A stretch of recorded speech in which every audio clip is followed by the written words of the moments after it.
Bugun Buxoroda ham yangi yilni yaxshi yil bo'lishiga umid bog'lagan yurtdoshlarimiz bayramni yuqori kayfiyatda qarshilamoqda. Hududlar tamomila o'zgacha ko'rinish kasb etgani kishilar ko'ngliga iliqlik olib kiryapti. Jarayonlarda ishtirok etgan muxbirimiz bu haqida tafsilotlar bilan bog'lanadi.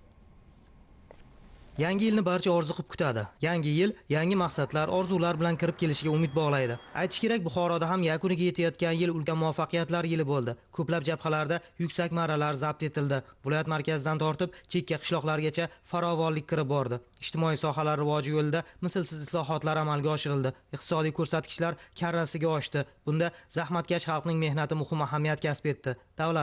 Davlat rahbarining yaratib bergan imkoniyatlardan kuch olgan yurtdoshlarimiz bugun xush kayfiyat ila yangi yilni qarshi olishmoqda. Shijoatga to'la qalblarning orzulari ham juda ulkan. Bugun qay bir yurtdoshimiz bilan muloqotda bo'lmang, bu jihatlarni alohida e'tirof etmoqda. Yangi yilga bir necha kun bo'lsa ham bayram shukuhi hamma joyga, kayfiyatimiz zo'r. Hamma joyga archalar bezatilgan. Har yilgidan bu yil zo'r. O'zbekistonimiz tinch, osmonimiz musaffo, doim ana shunday kayfiyat bilan yuraylik.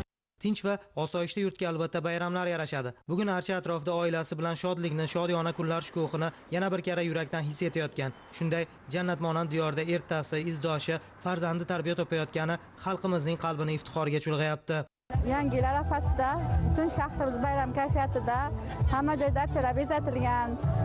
Odamlar shod, xursand. 25-yilda juda katta muvaffaqiyatlarga erishganman. Ishimda ham, oilamda ham. Ishimda xalq ta'lim fidoyisi ko'krak nishoni bilan taqdirlandim. Vazir ustamasi sohibasi bo'ldim.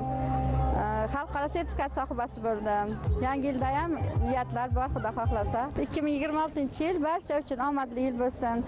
So'nggi yillarda o'zgacha chiroy ochgan, yurtboshimizning e'tibori sabab ulkan bunyodkorliklar maydoniga aylangan Buxoroda bo'lgan kishi yangi yil shukuhini yanada teranroq his qilishi bor gap. Ibn Sino favoralar maydonida o'rnatilgan archa bugun mana shunday fidoyi insonlarni o'z atrofiga jamlayapti. Ular qalbida shukronalik, shuurida farovonlik sari ildam odimlash maqsadi hukmron.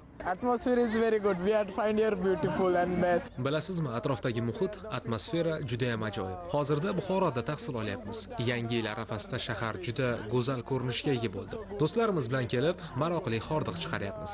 Odamlari samimiy. Ular bu bayramni ko'tarinki kayfiyatda qarshi olishmoqda. Barchani kirib kelayotgan yangi yil bilan tabriklayman.